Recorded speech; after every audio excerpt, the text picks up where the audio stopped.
Yo, what's going on there, peeps? It is your fucking Friday workout. We're going with an Amrap here. We're setting the timer for 30 minutes, and we're going to be working with a single dumbbell on this one. All right, guys, you're going to flow through. This was inspired from my boy Jeremy Scott here. Just a little slight change up that I have for us.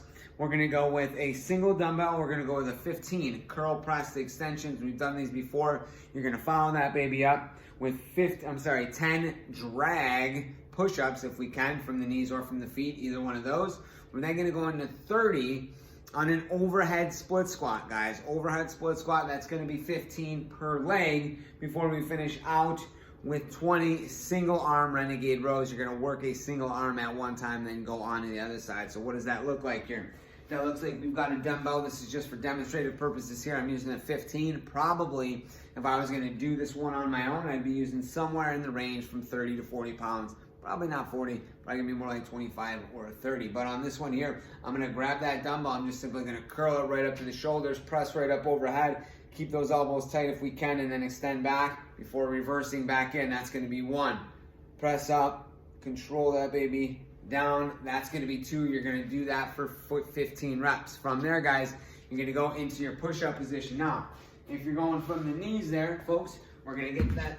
You can get onto the knees here. We're gonna have that dumbbell off to one side. Make sure once we get into our push-up position, head's gonna be out front. I don't want any of this back here and dragging that. We're not doing shit, and our core's not engaged. So bring that head out in front of your hands, pack the shoulders down, drag the dumbbell underneath, get that push-up, that's 1. Drag that sucker all the way back, get that push-up, that's 2. Now bringing it from the feet, same thing. We just move that to the side, get that push-up in, keep the core tight, work through that. You're gonna get your 10 of those before moving on to our overhead split squats. We went a little heavier on the hamstrings on the last round. We're going a little bit heavier on the quads and those split squats here. So if we can't do split squats, you're gonna try with an overhead squat. That's gonna be more than enough for you. So we bring that weight right up overhead, get into that split squat position, make sure the core is nice and tight and engaged, and you're gonna work your 15 reps here on one side before switching over, hitting your 15 reps then on that other side. So for a total of 30 overhead split squats before we finish up there, folks, with our renegade rows. What I'm gonna have here is in that prone position, right? Once again, can be done from the knees, can also be done from the feet there, right? So if I'm getting in from the knees position, lock the glutes up, keep the core nice and tight, and I'm gonna work one at a time. I'm gonna work that side for 10 reps.